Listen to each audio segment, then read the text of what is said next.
Katonda omulamu era omwesigwa tumwebazizza nnyo olunaku lwaleero. Nsanyusa okukulaba mukwano gwange. Nze sikulaba naye ate gwondaba.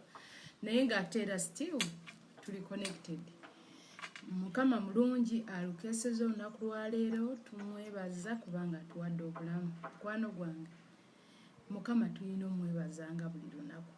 Kubanga newankubadde nga waliwo embeera gy'obeera oyitamu, newankubadde nga oba oyina w'oyita, naye Mukama tumwebaza kubanga atuwadde obulamu. Olina okwebazanga Katonda kubanga okyali mulamu. Waliyo abalala abali ku bitanda, waliyo abalala abali ku oxygen, nga life support, waliyo abalala nga bali mu ddiiro bagenda baziika. Naye nga sigamba nti yafudde enjala, naye nga embeera kubanga kati oyinza okuba ogamba nti kati nze era siina mmere era nze kati sikyalinayo ndi mu lockdown kati, naye Katonda agenda kugabirira bw'abanga asobola okugabirira ennyonyi ezitalima, naye ate gwe omwana wa amusinza. Badde nkusaba okwowole mukwano gwo omugambe nti lanchawa yaffe etuuse, emmere yaffe ey'omwoyo etuuse. Ajje tusoosootole, tuliire wamu, tugabanire wamu, tuliire wamu. Emmere ey'omwoyo etugase, etuyambe, etuzimbe kubanga emmere eno ey'omwoyo ezimba omubiri, ezimba omwoyo. Kyekyewuunyisa.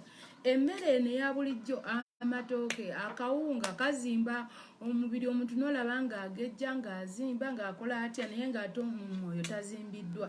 Naye ate eno yo emmere ey'omwoyo eyina balance diet, ezimba omubiri, ezimba omwoyo, erimu ebirungo byonna ebizimba omubiri, ebizimba omwoyo. Kyentegeeza mu kino nti erimu ebirungo ebizimba omuntu, erimu amagezi agasobola okuzimba omuntu physically ku nsi kuno, ate nga ne mu ggulu agenda.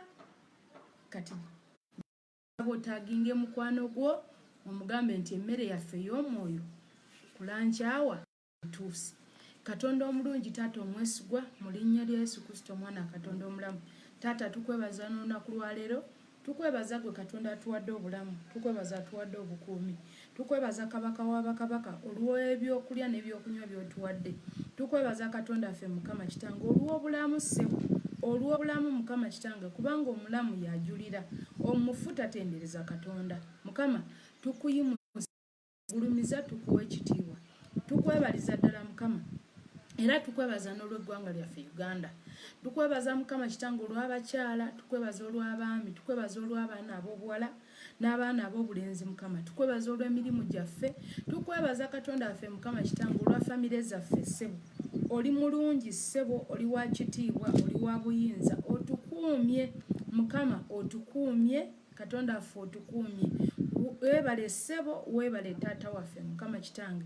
Kyenva nnyimusa Uganda yaffe yonna ngiteeka mu mikono gyo Mukama, okuva gy'eva mu mambuka mpaka mu Maserengeta mwesi Mukama, yonna ngiteeka mu mikono gyo ssebo. Nsaba Katonda affe ofuge Mukama, fuga mu nsi yaffe Uganda, fuga Kabaka w'abakabaka Katonda affe, fuga byonna ebibadde bifugiramu biveemu, omukono gwo gufuge Mukama.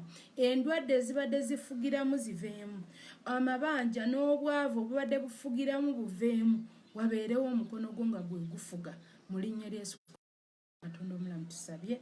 Amen, amen, amen. Mukama mulungi n'olunaku lwaleero. Amanya gange bampita Pastor Teddy Nalusa Bugingo, nga nviira mu Word of Salvation Ministries. Tusangibwa ku Bati Valley Theatre. Naye lwakuba nti nno mu kino ekiseera tetusobola kuba nti nno tukyaliyo mu kino ekiseera, naye tugenda kubeerayo nga kalantiini eweddeko.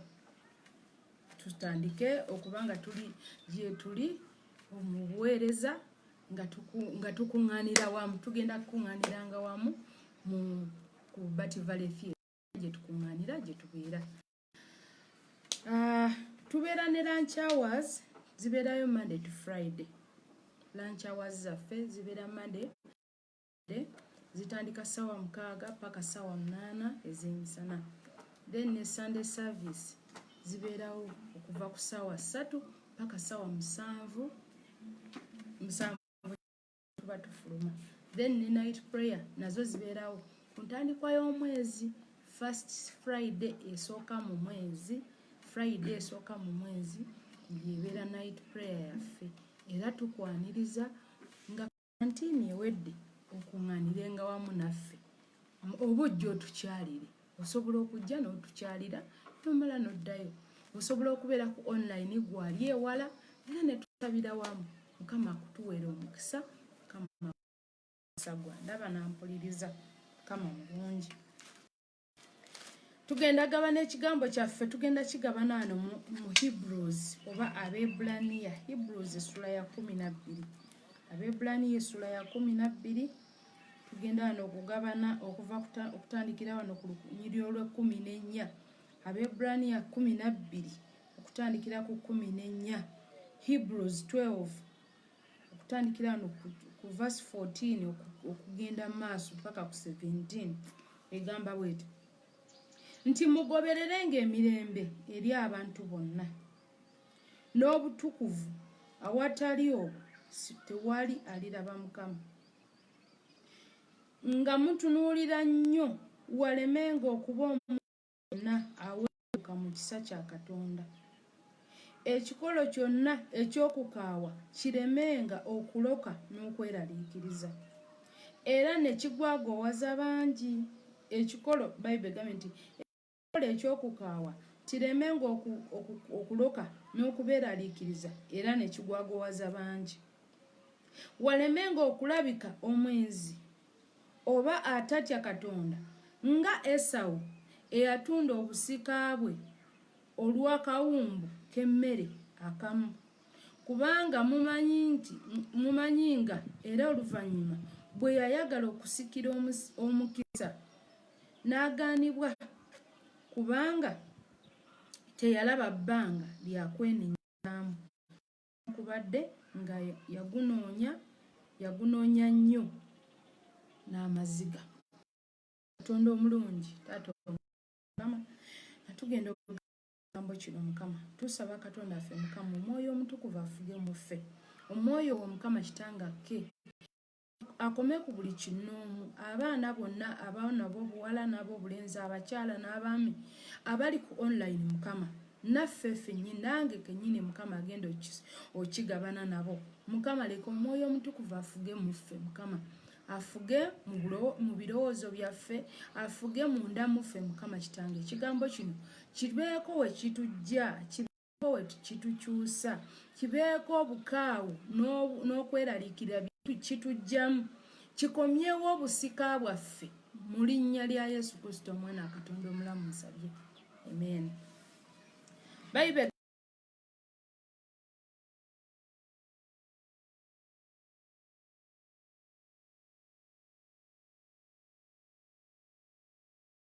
n'agamba awatali obwo tewali aliraba Mukama, awatali obwo tewali agenda kulaba Katonda, awatali mirembe, awatali butuukirivu tewali agenda kulaba Katonda.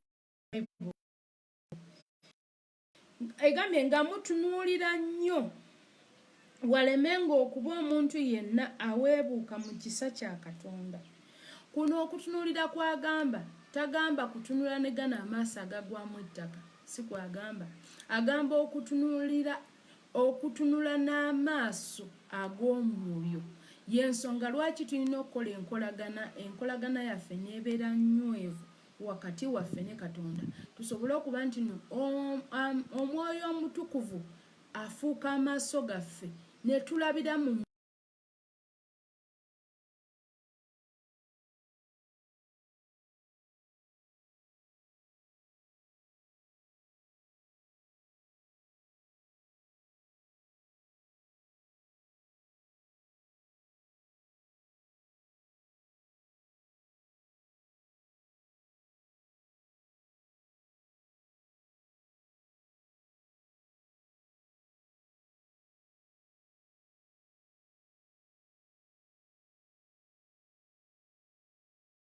menga okuba omuntu yenna aweebuuka mu kisa. nga tutunula nnyo n'amaaso ag'omwoyo waleme okubaawo omuntu yenna aweebuuka waleme okubeerawo ekintu kyonna ekituweebuula mu kisa ekituseesetula okuva mu kisa kya Katonda. Agambye nti waleme nga mutunula nnyo walemenga okuba omuntu yenna aweebuuka mu kisa kya Katonda. Nagamba nti ekikolo kyonna eky'okukaawa kiremenga okuloka n'okweraliikirira. Bayibuli egambye nti ekikolo kyonna eky'okukaawa, ekikolo kyonna eky'obutali butuukirivu, kubanga buli kikolo eky'obutali butuukirivu bwe kiroka mu muntu kyawula omuntu oyo ne Katonda, kijjawo Katonda. Bassebo ne bannyabo, tuwangula lwa kisa kya Katonda, tutambula kisa kya Katonda. Ekisa ekyo singa kivaawo, ekikolo eky'obukaawu singa kiyingira, ekikolo eky'obukaawu ye kyeki, singa ekibi kiyingira ekisa kigenda.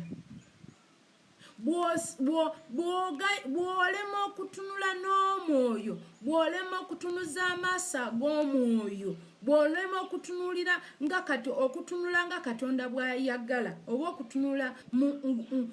okutunula mu butuukirivu, ekisa kigenda. Ate ekisa bwe kivaawo bwe kiti kwegamba, era ekisa bwe kivaawo Sitaani nga ye yeesookawo obanga ekibi kyesookawo. Kati Bayibuli ekigambye nti ekiyise ekikolo eky'obukaawu, ekikolo eky'ekibi, ekikolo eky'obwenzi, ekikolo eky'obujeemu, ekikolo eky'okuyomba, ekikolo eky'okuloga. Bayibuli egambye nti ekikolo eky'obujeemu, ekikolo eky'obukaawu kireme okuloka munda muffe, kubanga kyangu nnyo okusesetuka n'ova mu kisa kya Katonda, ekisa kya Katonda ne kivaawo, ekikolo eky'obukaawu ne kikka.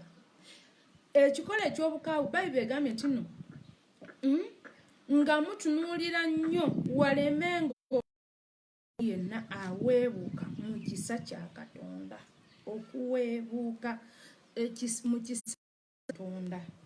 Ekikolo kyonna eky'obukaawu kireme n'okubeeraliikiriza, era ne kigwagwawaza bangi. Ekikolo eky'obukaawu ekibi kigwagwawaza bangi, ekibi kigwagwawaza bangi. Ekikolo eky'obukaawu bwe kiyingira munda mu ggwe, oba tokyatya kibi, oba tokyatya kusamira. Era abantu obawulira asamira misana nga talina kyatya, alaba nga talina buzibu nakyo. Ekikolo eky'obukaawu kyayingira munda mu ye, aloga misana, agenda yeewaana, atambula nga yeewaana, atambula nga talina tatya nakwogera nti musamize, nga tatya nga loogi agiyingira misana, tatya nagenda mu dduuka kugula bupiira misana, kubanga ekikolo eky'obukaawu kyayingira mu ye ne kijjawo ekisa kya Katonda. Ate ekisa kya Katonda kasita kiseeseetuka, obuzibu bubeera buzzi. Olwo enjawukana bwetyo ng'etandika okubaawo wakati wo ne Katonda wo. Okkiriza obukaawu okuyingira munda mu ggwe, kasita okkiriza ekibi okuyingira munda mu ggwe, kijjawo enkolaganayo ne Katonda, kijjawo ekisa kya Katonda, kijjawo omwoyo omutukuvu, nekireeta n'otandika okugwagwawala misana nga tokyalina nsonyi, n'otambula nga tokyalina nsonyi, n'otambula nga tokyatya Katonda, n'otambula nga mwerabidde, ng'olaba nti gwe maanyi go ge gakulwanirira. Kati wano agambye nti kale n'agamba waleme okubeera ng'omwenzi oba atatya Katonda nga Esawu bwe yatunda obusika bwe. Esawu bwe yakkiriza ekikolo eky'obukaawu ne kimera munda mu ye n'atunda obusika. Bayibuli egambye nti olw'akawumbo k'emmere, just only one meal, Esawu yatunda obusika bwe. Miiru emu bweti Esawu yatunda obusika bwe. Omuntu agamba kankoleyo ekibi omulundi gumu, kanzikirize kahajja omulundi gumu ng'agendera. Oluvaawo ekikolo ky'obukaawu nga kidda mu ye, olwo aba takyayina yadde ensonyi, takyayina yadde okuswala, atambula nga taswala. Obukaawu kyayingira mu ye. Bayibuli egambye nti nga Esawu bwe yatunda olw'akawumbo k'emmere. Nsoma wano mu Hebrews oba Abebbulaniya essula ya 12, ntandikidde ku lwenyi lwa 14 kati ntuuse ku lwa 17. Agambye nti nga Esawu bwe yatunda obusika bwe, obusika obulamba Esawu yabutundamu akawumbo k'emmere.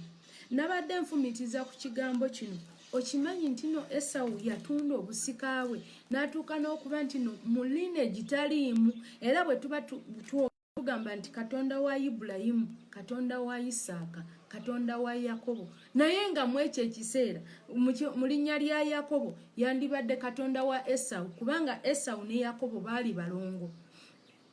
Isaaka, Isaaka ye yabazaala mutabani wa Ibulayimu.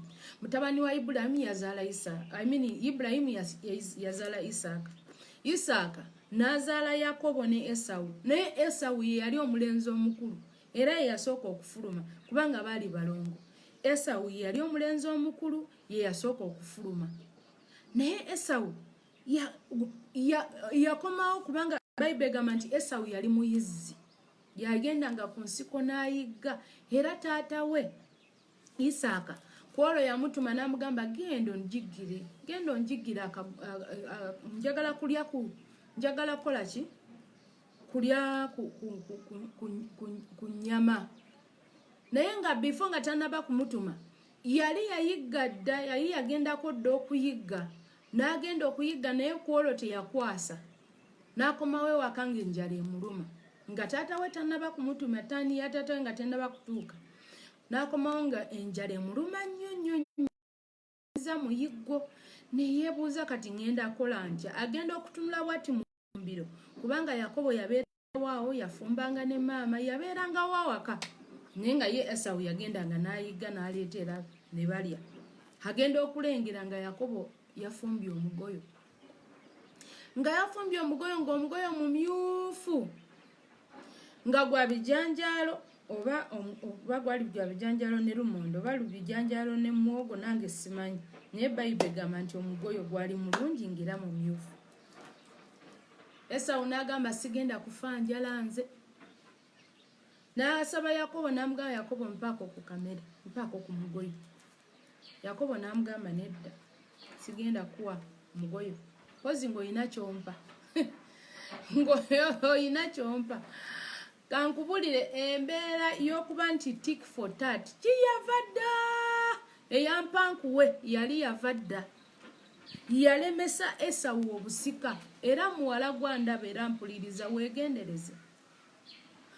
Mulenzi gwe andaba era mpuliriza weegendereze. Bayibuli egamba nti kuuma ky'oyina omulabe sitaani aleme kukikubbako, kubanga sitaani kyayagala ayagala kukubbako, kyayagala abeera ayagala kukubbako bulokozi. Sitaani akulaga n'akutunuuliza n'akulaga n'agamba kati laba sooka olabe landiroodi akubanja, abaana tebasoma ku mulimu, akasaala katono, amabanja galinga amabanja, laba akagoye kakutuse, toyina ngatto, onoofiitinga otya mu gurupu gy'olimu mu mikwano gyo, obuviiri busanyuse. Kugamba sitaani akutunuuliza buzibu bwereere, sitaani ye akutunuuliza bibi byereere. Olugira ng'akujjukiza Haji yali akuwa akasumuluzo nti omukyalire n'ogaana. Jjukira kigayi kiri amba nti nno kisobola n'okukigenda ya chips ne chicken nojjukira kwegana n'otandika okujjukira ebintu bwe bityo olwo ekikolo ky'obukaawu nga kitandika okuyingira.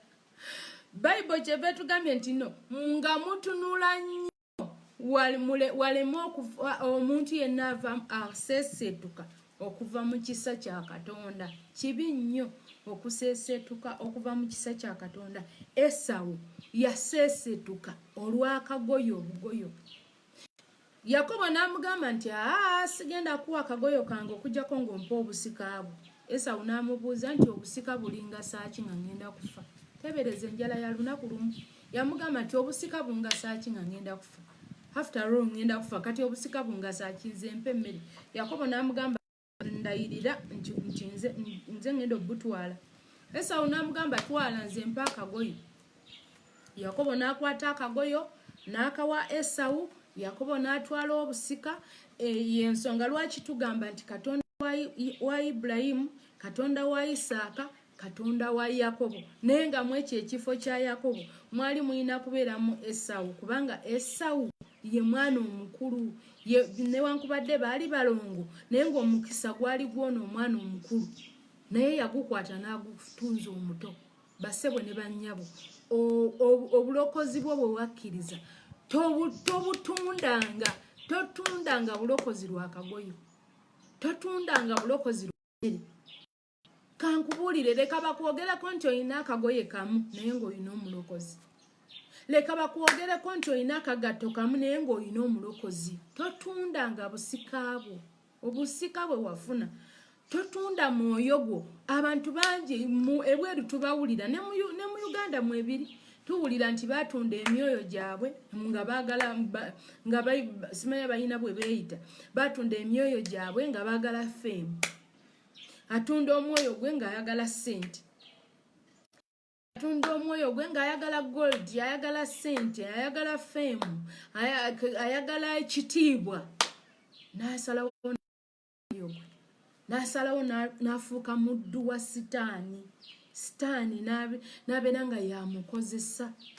Bayibuli egambye nti Esawu yamunoonya okuddamu okwenenya nga tekikyasoboka. Bassebo ne bannyabo, osobola okwagala ensimbi, osobola okwagala obugagga, osobola okwagala ekitiibwa, osobola okwagala byonna by'osobola okwagala era n'obifuna. Sitaani n'abikuwa. Naye ojja kutandika okulaba nti no weene ojja kunoonya obudde obw'okwenenya nga tobulina. Kubanga Esawu Bayibuli egambye nti no yabulaki akagoyo yakalya era n'agenda. Naye yali tamanyi nti atunze busika. Omwoyo gwo gw'owaayo kubanga oyagala ssente otunda busika bwo.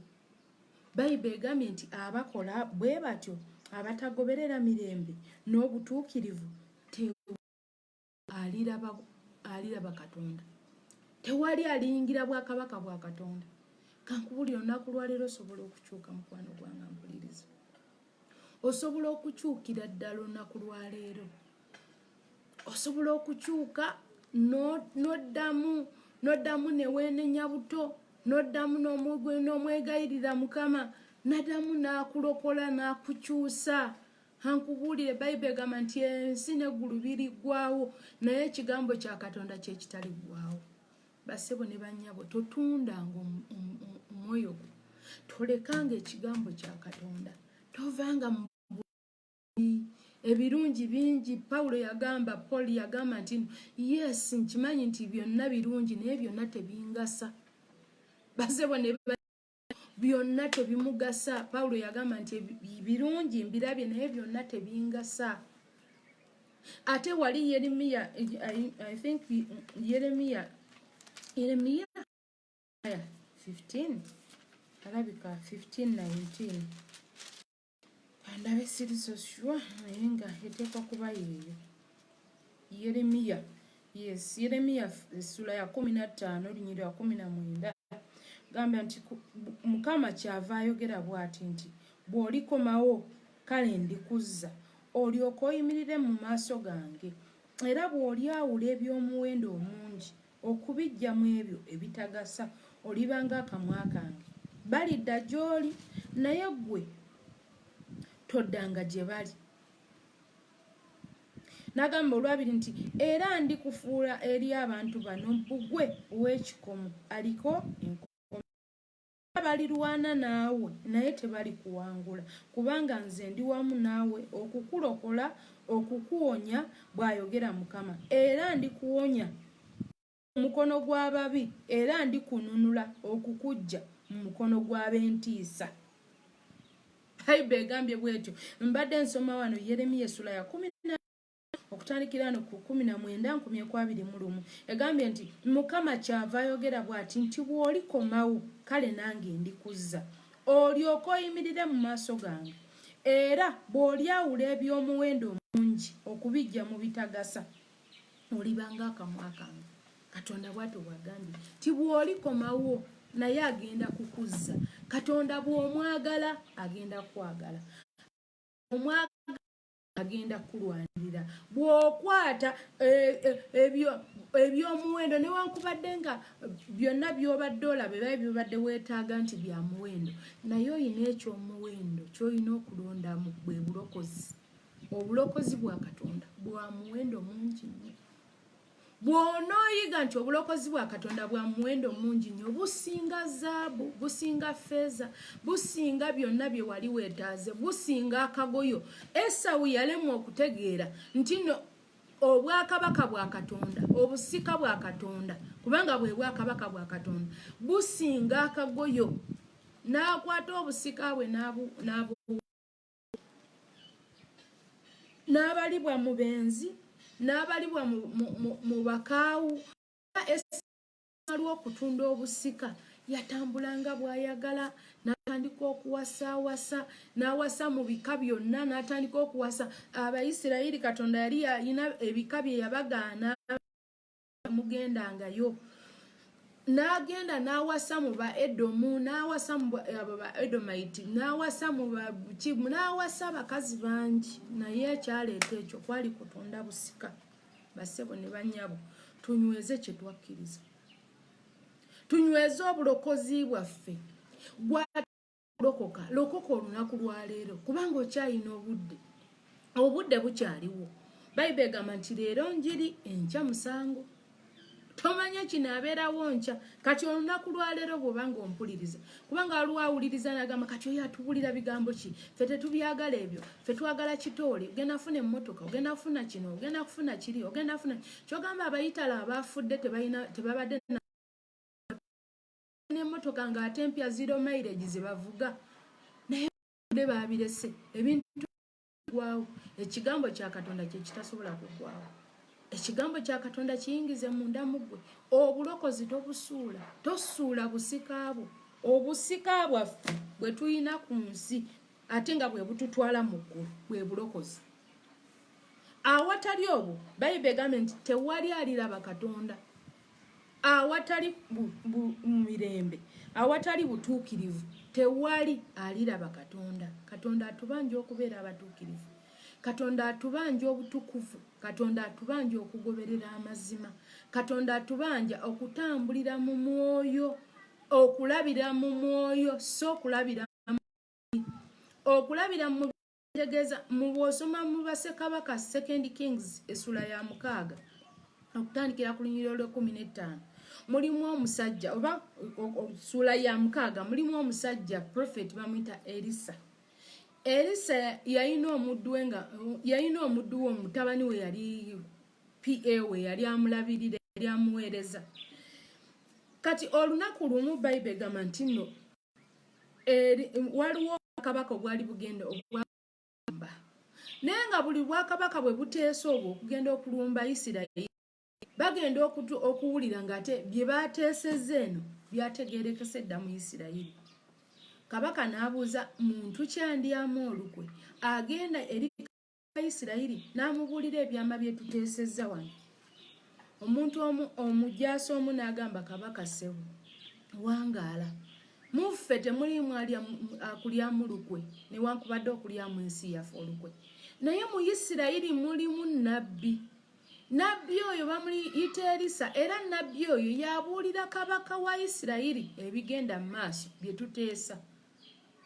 Kabaka n'anyiiga omubuli obwakabaka obwali buteekateeka okulumbagana Isirayiri n'anyiiga n'agamba nga tetunakulumbagana Isirayiri, leka tusooke tulumbe Erisa tumugjewo. Era obudde bwakya bwagenda okujja baalumba kiro. Kabaka yayungula amagye okusooka okulumba Erisa aveewo bamale balumbe Isirayiri. Obudde bwagenda okukya nga amagye geetoolodde ekibuga kyonna kyonna nga kijjudde amagye. Ono omuddu personal assistant wa Erisa n'afulya kati ye yafuluma nomale tamanyi kigenda mu maaso. Agenda okutunula nga amagye gaabazinzeeko dda. N'adduka mu nnyumba n'agamba mukama we, n'amugamba mukama wange tufudde. Mukama we n'amubuuza kiki ate? N'amugamba amagye gatuzinzeeko, ffe tufudde bannange tugenda kukola tutya? Nga yeebuuza ali awo mu kwebuuza mukama ati totya. Naddamu amaanyi tewaliwo kigenda kubeerawo. Ndowooza omutabani n'agamba naye nno mukama wange alabika talina kyalabye. N'amugamba fulumako wabweru olabe lituzinzeeko. Ejje ddene lituzinzeeko tufudde tugenda kufa. Erisa n'amugamba tetugenda kufa.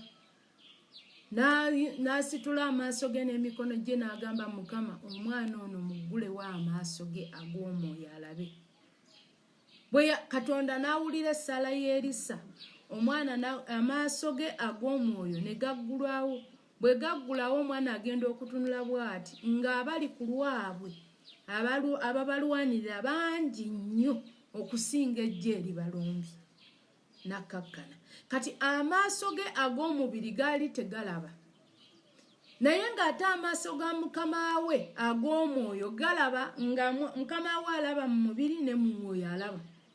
Naye mutabani we ono PA we yali alaba mu mubiri mwokka nga mu mwoyo naye bwe yamusabira n'aggulawo amaaso ag'omwoyo ne gatandika okulaba, ne yeewuunya kiki ekyaliwo. N'alaba ng'abali ku lwabwe bangi nnyo, bassebo ne bannyabo, gwe omwana wa Katonda eyasenga Katonda, ayagala Katonda, eyajja ekikolo ky'obukaawu mu bulamu bwo, eyajja ekikolo ky'ekibi mu bulamu bwo. Amagye agali ku lulwo mangi nnyo okusinga ago agali ku nsi. Abakulwanirira bangi nnyo ate nga basowodde ebitale eby'omulembe ebipya nga tebifaanagana na bino bya ku nsi, nga weebali okulwanirira okusinga abakwetoolodde. Lekeraawo okutya eddogo, lekeraawo okutya obusamize bwonna obukwetoolodde, lekeraawo okutya ebigambo bye bakulamiririzako oba bye bakwogerako, lekeraawo okubitya, lekeraawo okutya embeera togitya, kubanga abali ku lwaffe abatwetoolodde bangi nnyo okusinga abali mu nsi, okusinga endwadde, okusinga amabanja, abatuliko okutulwanirira, ffe abaaleka ekibi bangi nnyo okusinga ne bw'obanga weetooloddwa misota ngena naawe ogirabako, ne bw'obanga weetooloddwa balogo nga era obalabako, ne bw'obanga weetooloddwa bisiraani bye bakwogerera nti ongera obirabako, abali ku lulwo bangi nnyo bagenda kulwanirira. Katonda agenda kutuma bamalayika be, agenda kutuma bamalayika, kubanga Bayibuli egamba nti bamalayika gy'emyoyo egiweereza eri abatukuvu be. Bamalayika ba Katonda gy'emyoyo egiweereza eri ffe. Agenda kutuma bamalayika be, agenda kulwanirirwa, Katonda agenda tulwanirira. Newenkubadde ng'endwadde eno yeetoolodde ensi, tegenda tukoonako. Tugenda kuwangula mu linnya lya Yesu Kristo omwana Katonda omulamu, kubanga abali ku lwaffe okusinga abali mu nsi. Gwe ky'oba okola kiri kimu, jjamu obukaawu munda mu ggwe, tereza amakubo go, tambula nga Katonda bw'ayagala. Nyweza obusika bwo omulabe sitaani aleme kubbako, kubanga sitaani kyakola kubba busika. Sitaani kyakola aleeta enjala okubbibwako obusika.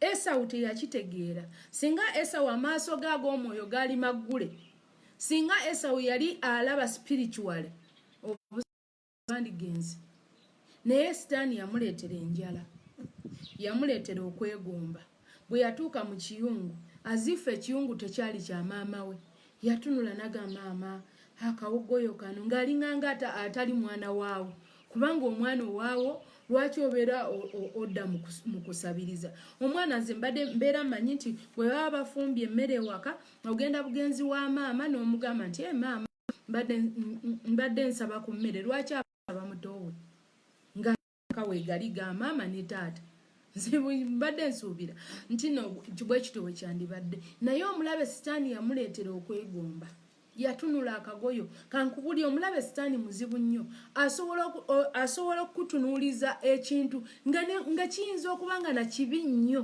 nga tekifaananika nga kibi nnyo kivundu naye n'akyusa amaaso go n'okiraba nga kifunye tosobola kubeerawo ogenda okukakana ng'akusudde mu kyambika ogenda okukakana byeko obusika ng'obusika obusudde abawala bangi abasudde obusika olwa chips ne chicken abawala bangi abafunye endwadde abafunye AIDS olwa chips olwa chicken olw'obusumuluzo bw'emmotoka olwa screen touch ate zino ez'abachina zo zaatabuse kubanga era nga bw'olaba bwe bakola ebintuntu ebitagasa kubanga be batandikiriza bino bya coronavirus era bwe batyo ne screen touch kati bazikola screen touch ekolayo wiiki emu ng'efudde olowooza bw'ogiraba kungulu wano olaba yonna emasamasa bweti naye nga munda kicupuli kankubuli esitaani alina ebicupuli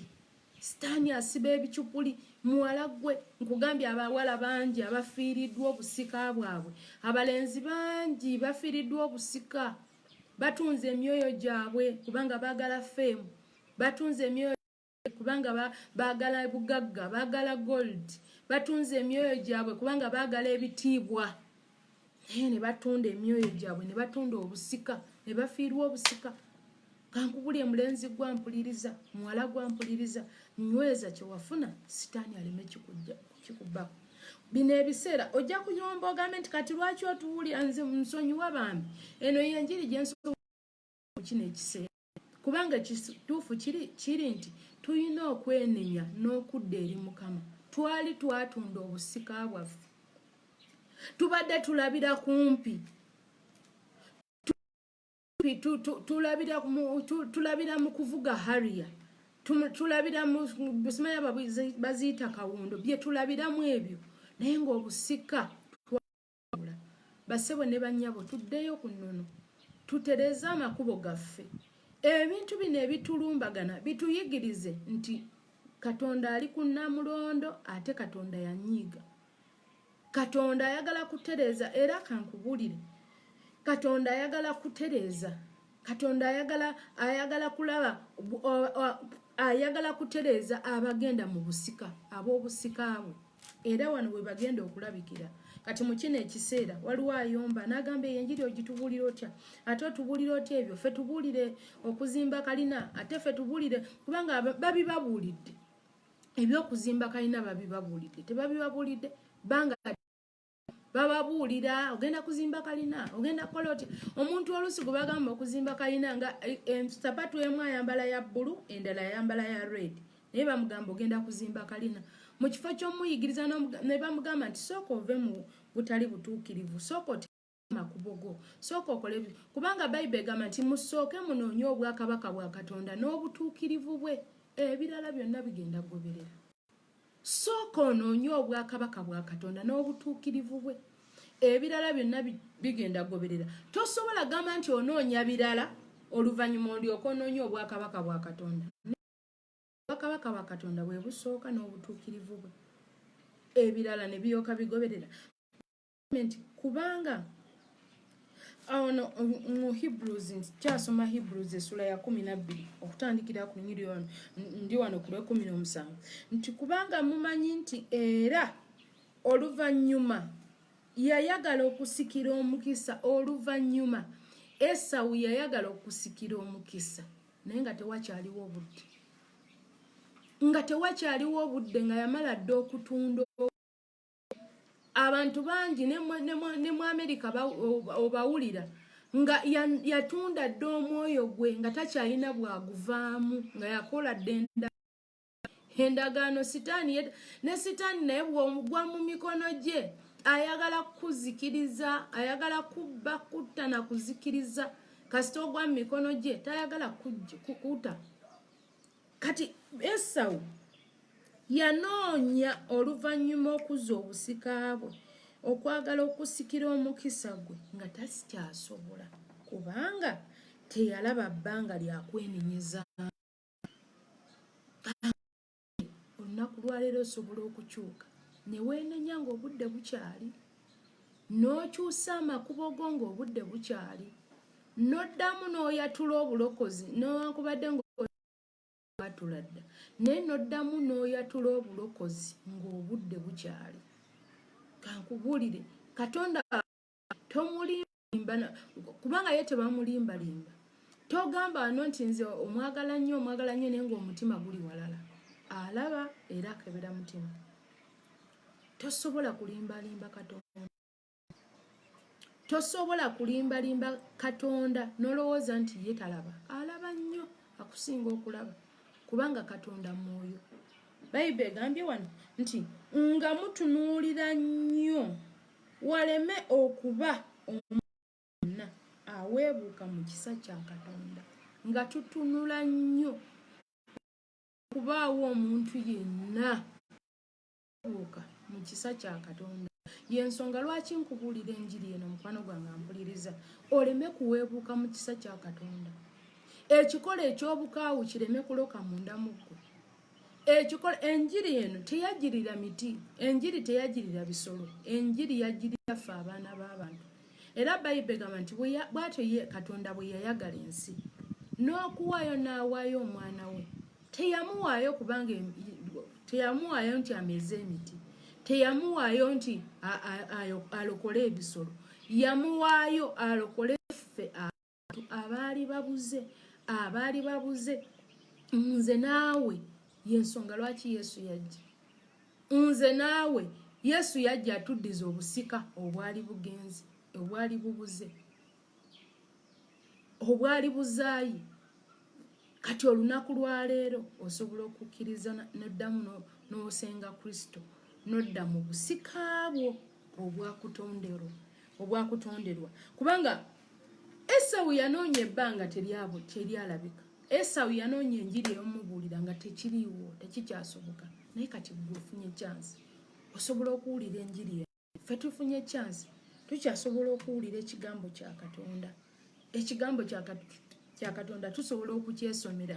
Esawu yali tasobola na kukyesomera, kyali tekinaba kuwandiikibwa oba oli awo mu biseera ebyo. Yinza okuba kyali kiwandiikiddwa naye kyali kitono. Naye kati ffe abasobodde okubanga kibunye mu kiseera kino nga tusobola n'okwegulira Bayibuli ne tusoma, lwaki obeera tokomyawo busika bwo? Lwaki obeera toddamu n'oyatula buto? Oyinza okuba wali wayatula dda, oyinza okuba nga wali waseesetuka dda, oyinza okuba wali wabivaamu, oyinza okuba obusika kyapati yakuwoomera obusika n'osuulaawo, oyinza okuba nti akasumuluzo ka Haji kaakusanyusa, emmotoka yakusanyusa, akawundo osimayo akawundo kaakusanyusa, emmotoka obusika n'osuulaawo. Oyinza okuba nga ebintu bingi. Oyinza okuba nga boosi yakulimbalimba n'akugamba ogenda funa promotion, obusika n'osuulaawo n'oseesetuka. Ekikolo ky'okukaawa ne kitandika okuyingira munda mu ggwe, n'oba nga tokyalina yadde ensonyi, n'oba nga tokyalina yadde okulumirizibwa, yadde okugamba nti ekintu ky'okola kibi, kubanga kibi nnyo. Ekisa kya Katonda nakugambye bwe kikuvaako, ekisa kya Katonda. Wano atulabudde n'agamba nga mutunuulira nnyo waleme okuba omuntu yenna aweebuuka mu kisa kya Katonda. Kubanga ekisa kya Katonda bw'oweebuuka mu kisa kya Katonda, ekikolo eky'okukaawa kiyingira mu ggwe ne kitandika okuleeta n'okweraliikirira. Era y'ensonga lwaki omuntu abeeraawo oba ndi mulamu oba nze naakola ntya nze bannange biki nga ali mu bweraliikirivu, kubanga ekikolo eky'obukaawu kyayingira mu ye ekisa kya Katonda kyakyaseeseetuka dda. Takyayina yadde ekimulumiriza, takyayina yadde omwoyo omutukuvu amulumiriza. Kyovula nkugambye nti ekibi omuntu akikola misana, loogi agiyingira misana kubanga takiyavaako ekisa kya Katonda. Amindi abantu bazifuuwa misana, ayimirira mu kazigo ke neyeesiba kaleesu n'atandika okufuuwa misana emindi ng'ekisa kya Katonda kyamuggwako takyakiriko. Naye kankubuulire, ebudde butuuka ng'onoonya okudda mu kisa nga tekikyaliwo. Obudde busobola okutuuka n'onoonya okudda mu kisa nga tekikyaliwo. Bassebo ne bannyabo, ekiseera kye kino. Ekiseera kye kino eky'okukaabirira Katonda tukomewo mu kisa kye. Ekiseera kye kino eky'okukaabirira Katonda twenenye obutali butuukirivu obubadde bufugira munda mu ffe. Obukaawu n'obukaba ebibadde bifugira munda mu ffe. Twenenye obutali butuukirivu tubuveemu, tubwenenyeze ddala, tubwesonyiwe, tutambule nga Katonda bw'ayagala. Bayibuli etugambye nti tusooke tunoonye obwakabaka bwa Katonda n'obutuukirivu bye, ebisigadde byonna bigenda kugoberera. Tusomye wali mu Yeremiya essula ya 15 lunyiriri lwa 19. Yeremiya essula ya 15 lunyiriri lwa 19. Yeremiya essula ya 15 lunyiriri lwa 19 agambye nti Mukama kyava ayogera bw'ati nti bw'ayogera bw'ati nti bw'olikomawo kale ndikuzza olyoke oyimirire mu maaso gange, era bw'olyawula ebiro mungi okubijja mu ebyo ebitagasa olibanga akamwa kange. Balidda gy'oli naye gwe toddanga gye bali, era ndikufuula eri abantu bano. Bayibuli wegambye nti era ndikufuula eri abantu bano. Owuli abantu bano bugwe ow'ekikomo aliko enkomera, era balirwana naawe. Tekitegeeza nti bw'olokoka tebagenda kulwana naawe. Bw'olokoka nti tewagenda kubeerawo buzibu. Nti bw'olokoka ogenda kutambulira ku museetwe.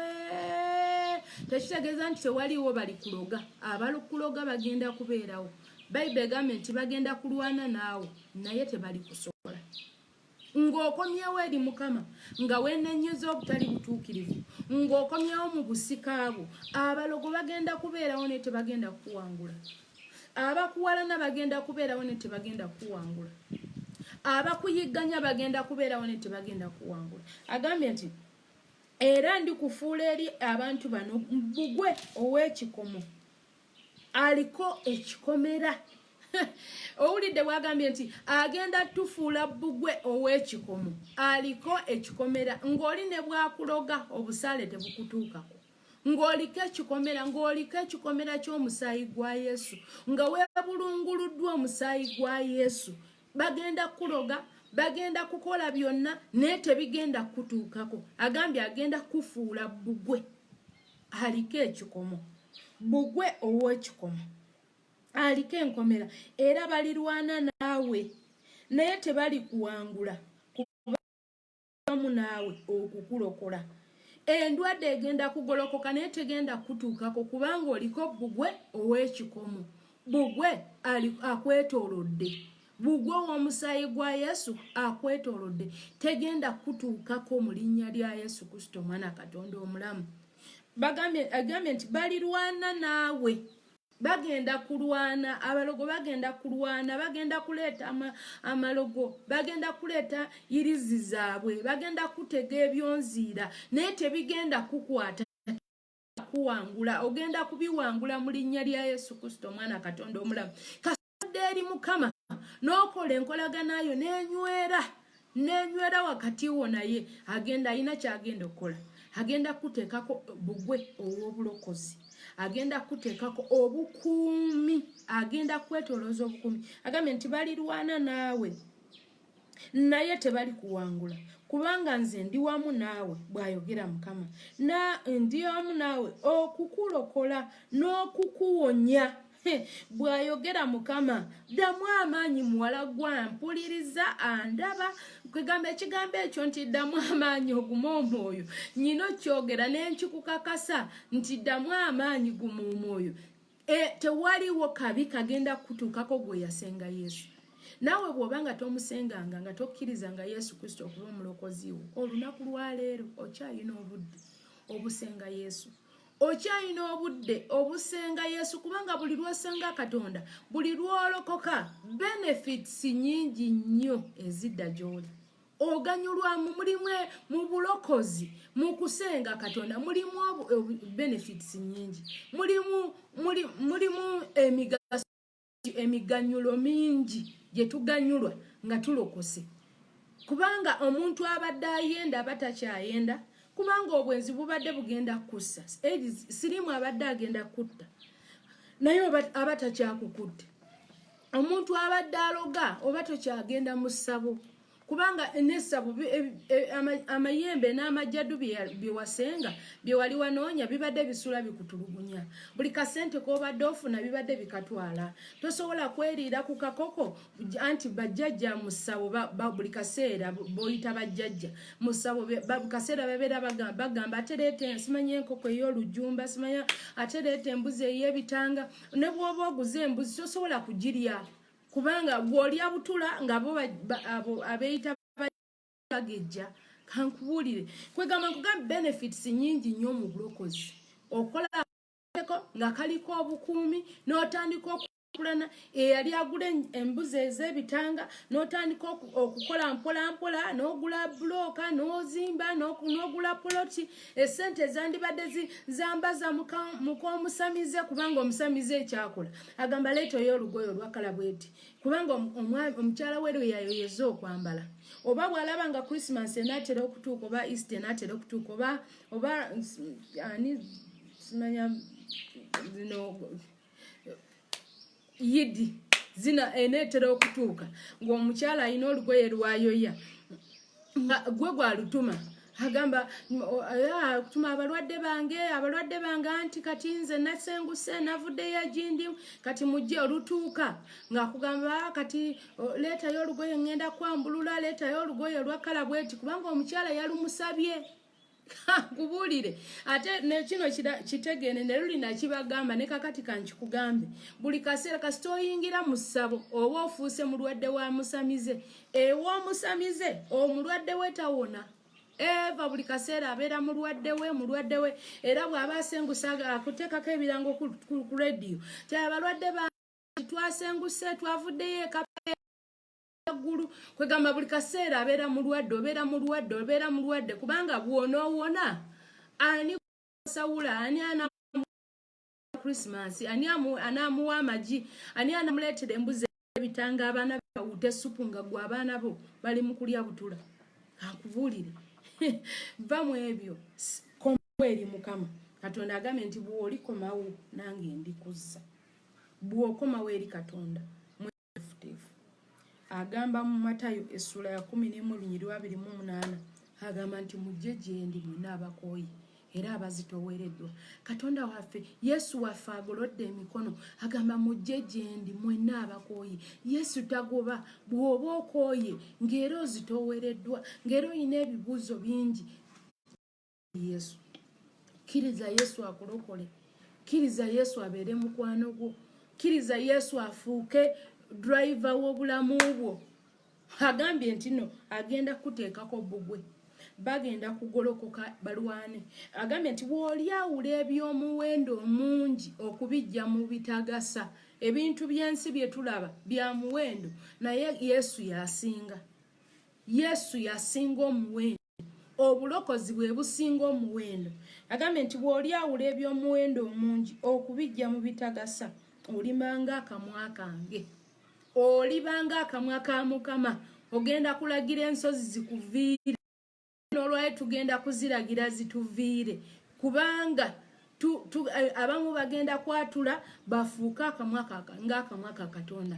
Naffe tugenda kuddamu twenenye tufuuke ng'akamwa ka Katonda. Tugenda kulagira olusozi luno lwa coronavirus lutuviire kubanga lusozi Bayibuli egamba nti ensozi n'obusozi biriggwaawo naye ekigambo kya Katonda kikiriggwaawo.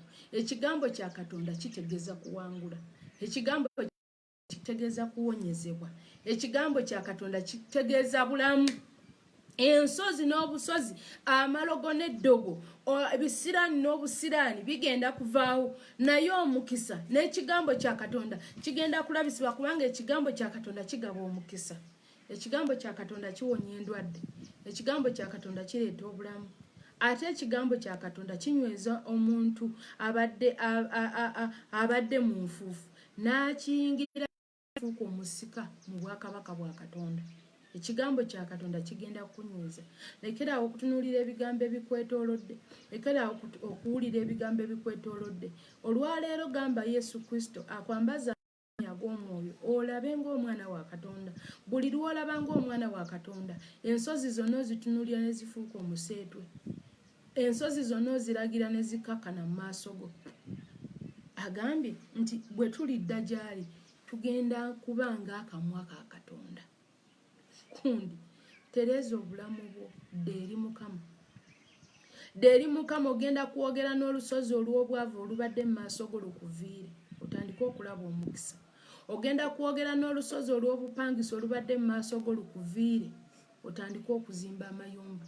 Togenda kuzimba nyumba yo yokka mw'osula, wabula ogenda kuzimba n'apartments mu linnya lya Yesu Kristo, omwana wa Katonda omulamu. Ogenda okulagira olusozi oluyinike, olusozi olw'obugumba lukuviire, ozaale abaana ab'obuwala n'ab'obulenzi mu linnya lya Yesu Kristo, omwana wa Katonda omulamu. Bw'obeefuuka akamwa ka Katonda, bw'ofuuka akamwa ka Katonda, akamwa ako ne kafuuka akamwa ka Katonda, wekizanyisa ekyo kiyita kyangu, anti olagira bulagizi ensozi ne zikuviira mu linnya lya Yesu Kristo, omwana Katonda omulamu. Era nga tumaliriza agamba nti ndi wano mu Yeremiya essula ya 15, kansome nzimaleyo tuyingire mu kusaba. Nti olwabiri lwentuuseeko olugamba nti era ndikufuula eri abantu bano bbugwe ow'ekikomo ekiriko enkomera, era balirwana naawe wangula, kubanga nze ndi wamu naawe okukulokola n'okukuwonya, bw'ayogera Mukama. Era ndikuwonya mu mukono gw'ababi, era ndikununula okukuggya mu mukono gw'entiisa. Entiisa eno ya coronavirus, Katonda agambye nti agenda kutuwonya, ate agenda kutulokola okutuggya mu ntiisa. Eno entiisa ebaddewo, eno entiisa ey'okufa, eno entiisa ey'endwadde, Katonda agenda kugikulokolamu, Katonda agenda kuwonya, Katonda agenda kutaasa. Ddamu amaanyi mu mwoyo otegere nti gwe wassenga mulamu, mwesigwa, mukozi, ate awulira. Nga tetunnaba kugenda ku mmeeza ya Mukama, kubanga nagambye eggulo nti togenda nga ku dayiningi nga tonaabye engalo. Ne bw'oba ogenda kuliisa fooko, era osooka nga n'onaaba engalo, ng'ogenda ku dayiningi ey'ebyokulya. Naye kati tetusobola ate kugenda ku dayiningi ya Mukama ejjudde ebirungi, ejjudde ebisuubizo bino ebiri mu Yeremiya 15:19, 19 paka 21. Tetusobola genda ku dayiningi nga tetunaabye. Ku coronavirus naabe engalo, era kwata sabbuuni onaabe bulungi nnyo, obike omumwa, okole social distance n'abantu, naye mu by'omwoyo kola social distance n'ekibi. Teweesembereza kibi, teweesembereza ddogo, teweesembereza bubbi, teweesembereza busamize, teweesembereza bwenzi, teweesembereza kibi, teweesembereza kikolo kya bulamu bwo. Kola social distance n'ekibi. Kwata omusaayi gwa Yesu ogukoowoole, gunaaze munda mu ggwe, gunaaze omutima gwo, gukunaaze wenna, gutukuze, otambule mu maaso ga Katonda nga tolina kiko kyakunenyezebwa. Ogenda kufuuka akamwa ka Katonda, era ogenda kulagira ensozi zikuviire, era zigenda kuvaawo. Tugenda mu maaso ga Katonda naye tusooke twenenye.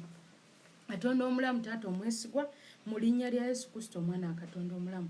Taata tusaba Katonda asire obutali butuukirivu saasira katonda affe we tukusobezza naye mukama kitange taata nga tetunaba kuyingira kwenenya mukama katusoke tuleeta abaana bo abaagala okwatula obulokozi bwatula obulokozi era mbadde nkusaba gwe awulidde ekigambo kino ng'okkiriza ekigambo kya katonda mbadde nkusaba omukono gwo ogwa kkono oguteeke mu kifuba omukono gwo ogwa ddyo oguteeke waggulu ogambe nti ayi yesu wange nkwebazizza olw'olunaku lwaleero nkwebaza olw'ekigambo kye mpulidde era kabaka wa bakabaka nsazeewo mukama nga sikakiddwa nga siwaliriziddwa ofuuka omulokozi wange njatula n'akamwa kange nti ndokose nzikiriza n'omutima gwange okuweebwa obutuufu njatula n'akamwa kange nti ndokose mukama ssebo nkusaba amannya gange ago bakuyitaani ampuliriza gamba amannya gange ago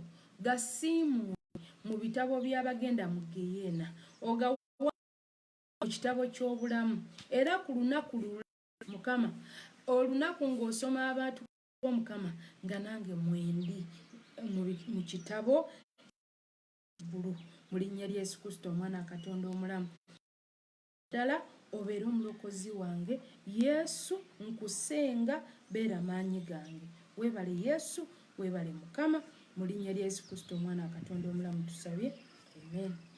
Katonda omulamu taata omwesigwa nkwebaza olw'abaana bo bano abaatudde obulokozi nsaba kabaka w'abakabaka gwe katonda omwesigwa mukama kitange banyweze kabaka w'abakabaka banyweze mu kisa kyo mukama banyweze mu maanyi go katonda affe banyweze mu mwoyo wo mukama leka omwoyo omutukuvu abalungamye abakulembere ffenna mukama naffe abazeemu okwatula tusaba katonda affe mukama Yesu tusaba oyingire mu bulamu bwaffe ingira mu myoyo gyaffe mukama tulokole mukama era tunyweze tutambuze mukama mu butuukirivu mu butukuvu mukama taata ebigambo ebibi n'ekikola ekibi n'ebikolo byonna ebibi mukama tubyegaana twegaana ekibi twegaana obubi mukama tusaba otunyweze mu maanyi go otunyweze mu butuukirivu onyweze mu bulokozi otunyweze mu busika bwo mu linnya lya Yesu Kristo omwana katonda omulamu weebale Yesu weebale mukama mu linnya lya Yesu Kristo tusabye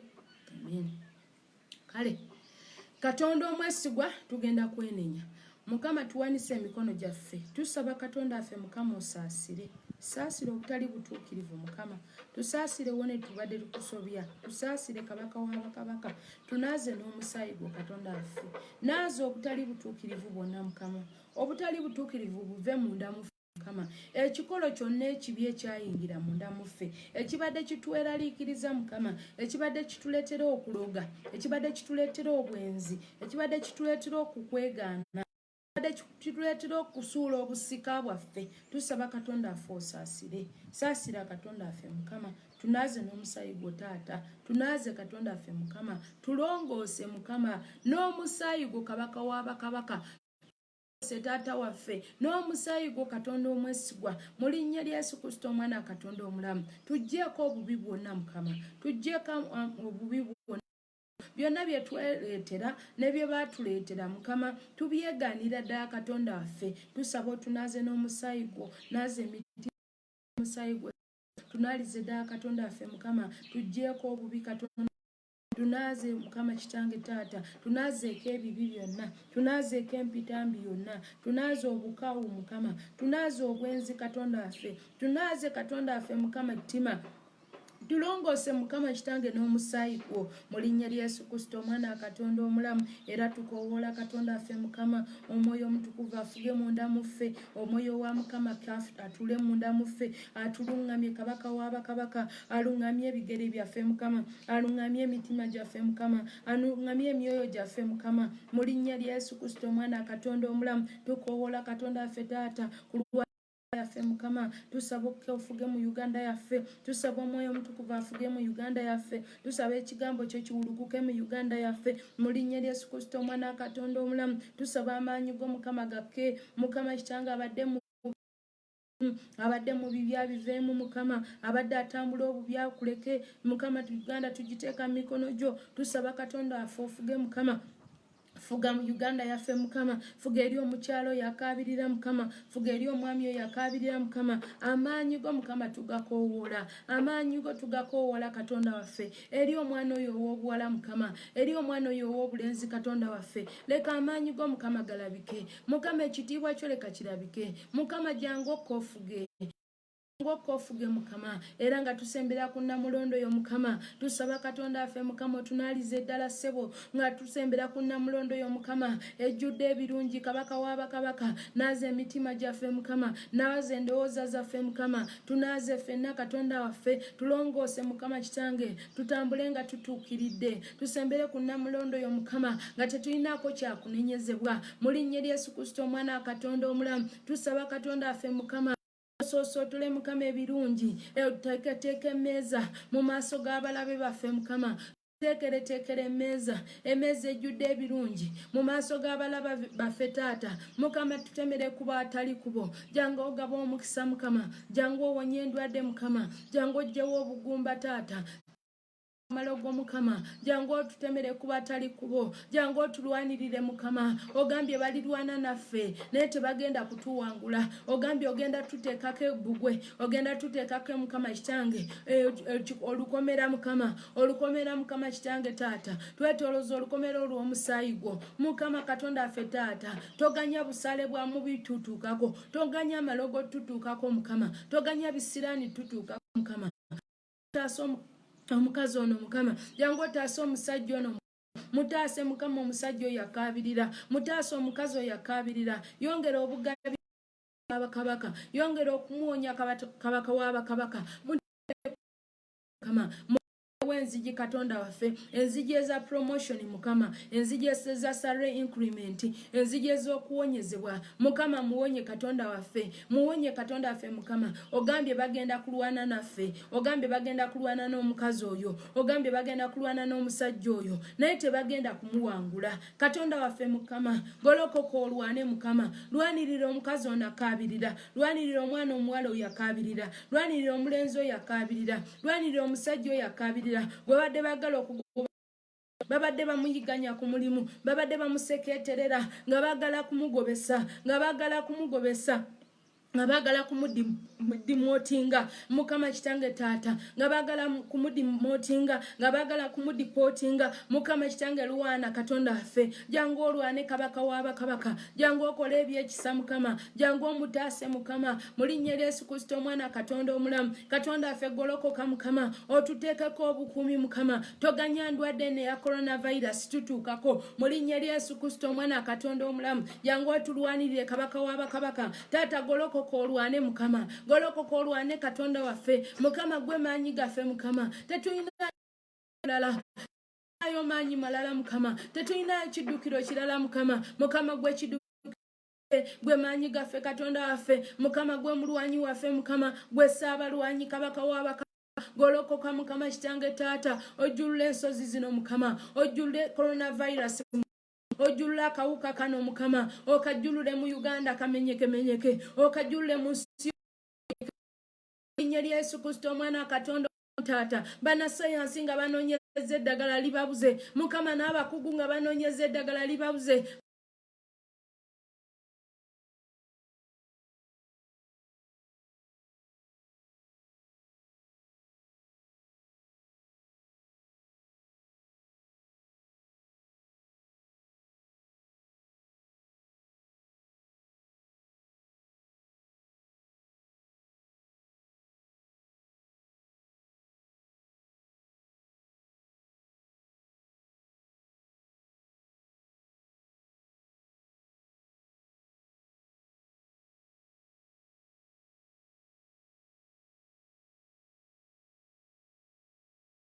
we Elisa bwe yali mukama kitange taata yalaba nga ejjedde ne limulumbye yalaba ejjedde ne nga libalumbye n'atya nnyo naye eraliikirira naye Elisa n'amugamba nti teweeraliikirira mukama naffe tetweraliikiridde newankubadde nga amawulire mangi newankubadde nga abalwadde beeyongera naye ffe tetweraliikiridde mukama tusaba katonda affe abalwadde obawonye tusaba katonda affe osumule okuwonya mukama tusaba katonda affe enjuba ey'obutuukirivu ngeri n'okuwonya mu biwawatiro byayo lekeke mukama lekereeta okuwona lekereeta okuwonya mukama mu linnya lya Yesu Kristo omulamu ababadde abalwadde bawonyezebwe naafe abatannaba kulwala mukama otukuume otwetolooza olukomero olw'omusaayi gwo mukama newankubadde omuwala oyo mukama ayinza okuba ng'ali buwalabu mukama ng'endwadde nnyingi mukama naye mukuumireyo mukama mukuuma aleme kulwala katonda waffe mutaasa eri ekirwadde kino omulenzi ngali buwalabu eyo mukama oba ngali mu mawanga ag'enjawulo ayinza okuba ngali mu Amerika ayinza okuba nga yonna gyali mukama ayinza okuba ngali Italy mukama mukama n'okufa naye mukama kitange taata mukuume kabaka w'abakabaka aleme kulwala katonda waffe mutaase eri endwadde eno mukama mutaase eri endwadde eno katonda waffe mutaase kabaka w'abakabaka golola omukono gw'otaase golola omukono gw'owonye golola omukono gw'otaata waffe golola omukono gw'omukama kubanga teguyimpa wadde mukama omukono gwo teguyimpa wadde gugolole mukama gugolole katonda affe mukama gugolole mukama leka guleeta okuwonya leka guleeta obulokozi leka guleeta okusumulula leka guleeta okusumulula mukama gusumulule mukama abalwadde gusumulule ab'ebisiraani gusumulule ebikoligo byonna bikutuke mu linnya lya Yesu Kristo omwana katonda omulamu ogambye mukama kitange tibagenda kulwana naye tebagenda tuwangula bagenda kulwana naffe naye tebagenda tulwangula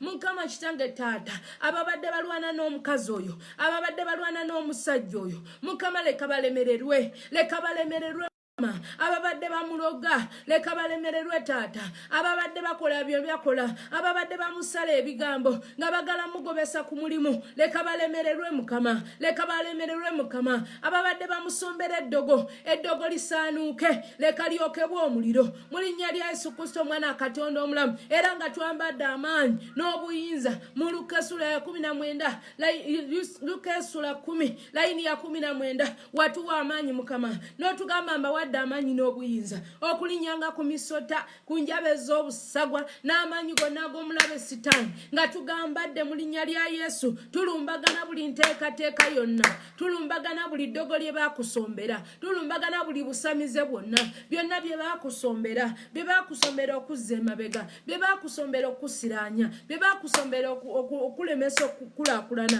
tubiragira okufa tubiragira okwokebwa mu linnya lya Yesu Kristo omulamu na buli nteekateeka ya mulabe yonna na buli maanyi ga kizikiza gonna emyoyo gyonna egiva emagombe byonna bye basamirira okuva emagombe nga baagala kusiraanya nga bateekayo amannya go nga bakusiraanya nga basiraanya ezzadde lyo nga basiraanya omwami nga basiraanya mukyalawo nga bakusiraanya gwe nga bakusiranya mukazi gwe nga bakusiranya okujjisa ku mulimu tubiragira okufa tubiragira okwokebwa tubiragira okusanyizibwawo mu linnya lya Yesu Kristo omwana katonda omulamu bye bakuliisa byonna bye bakunywesa byonna ebisula n'ogugumuka ekiro ebisula bimekesa abaana abatamannyo ebibasula amanyo n'owunya ebikuwunyisa n'obeera ng'omufu ekyo kye bakugamba nti ogenda kuwunya ekyo tukiragira kife mu linnya lya Yesu Kristo omwana katonda omulamu gwalootalota ng'owebase n'abafu n'olootalota ng'abafu bakugoba ng'otudde ku lujjuliro ng'olya n'abafu ng'otudde ku lujjuliro oli mu kulya ennyama naye ng'olya n'abafu abantu abaafa edda obukadde bw'otomanyi obumu obumanyi naye nga mwabuziika dda nga ebyo tubiragira bife mu linnya lya Yesu Kristo omwana katonda omulamu ekiteeteeyi nga kirimu ekituli n'olootalota ng'amasaati oba mpale nga birimu ebituli n'oloota engatto zo ng'ozambadde bulungi naye nga zirimu ebituli nga balaku ebyo ebyakuleetera okusiraana ebibba omukisa gwo nga gulimu ebituli tubiragira okufa mu linnya lya Yesu Kristo omwana katonda omulamu ezo rejection tuzookya omuliro ebyo rejection tubyokya omuliro mu linnya lya Yesu Kristo omwana katonda omulamu bakugamba ne bakuwa report ne bagamba nti olina blood clot tubiragira okufa mu linnya lya Yesu Kristo omwana katonda omulamu tugolola omukono gwa mukama tuyita omukono gwa mukama tuyita omukono gwa mukama agugolola ka blood clot yako kasaanuuke mu linnya lya Yesu Kristo omwana katonda omulamu tugolola kama kitange tusaba Katonda affe tukowoola omukono gwa Mukama gukwate ku nsozi zonna ezibadde mu maaso go tukowoola omukono gwa Mukama gukwate ku nsozi zonna ezibadde mu maaso go guzookya omuliro mu linnya lya Yesu Kristo omwana Katonda omulamu bye bakusimbira bayinza okuba babisimba ku mufu babisimba ku malaalo agakaana akato akatasobola nga tosobola toyina kyosobola kula toyina pulaani nga buli kaseera buli kyopulaani nga kifa ekyo bife mu linnya lya Yesu Kristo omwana Katonda omulamu ezo premature death tubyangirirako omuliro tubyokya omuliro mu linnya lya Yesu Kristo omwana Katonda omulamu ezo miscarriage tubirangirirako omuliro mu linnya lya Yesu Kristo omwana Katonda omulamu n'ofuna omulimu ne gufa n'okola bizinensi neyonooneka ebyo tubiragira bife ebikubbako omukisa ebikubbira omukisa ebikulemesa emirembe ebikulemesa okutuula wamu nobeeranga nozunga mu malya nova ku mulino nodda mulino nozaalazaala ekyo tukife mu linnya lya Yesu Kristo omwana Katonda omulamu ekyoyo ekikulemesa okutuula wamu ekyoyo ekikulemesa okutereera ekikulemesa okubeera ekyo tukiragira kife mu linnya lya Yesu Kristo omwana Katonda omulamu mu linnya lya Yesu Kristo omwana Katonda omulamu tulagira buli nteekateeka yonna embi buli nteekateeka ya mulabe sitaani buli nteekateeka buli maanyi gonna ag'ekizikiza emyoyo gyonna egireeta endwadde emyoyo gyonna egy'endwadde buli ndwadde yonna tugiragira okufa korona oli muzimu tulagira omuzimu gwa korona okwokebwa omuzimu gwa korona tugulagira okwokebwa coronavirus oli muzimu tukwokya omuliro coronavirus oli muzimu tukwokya omuliro mu linnya lya Yesu Kristo omwana Katonda omulamu coronavirus oli muzimu ogwajja okutawanya ensi tukwokya omuliro mu linnya lya Yesu Kristo omwana Katonda omulamu tukowola tukowola omukono gwa Katonda gufuge tukowola Mukama kitange taata amaanyi leka galeeta obujulizi leka galeeta obulokozi leka galeeta obumi leka galeeta obugabirizi Mukama omukono gwo taata tukowola Katonda affe omukono gwo gweyongera okuleeta obugabirizi Mukama kitange leka tulabe omukono gwo leka omukono gwo gutulwanirire leka omukono gwo gulwanirire omukazi oyo leka omukono gwo gulwanirire omusajja oyo omusajja gwe badde babanja leka Mukama omukono gwo leka gumusasulira amabanja mu linnya lya Yesu Kristo omwana Katonda omulamu leka guteme kuba atali kubo omukono gwo Mukama leka gumulwanirire Mukama leka gulwanirire omukazi oyo leka gulwanirire omusajja oyo leka gukutule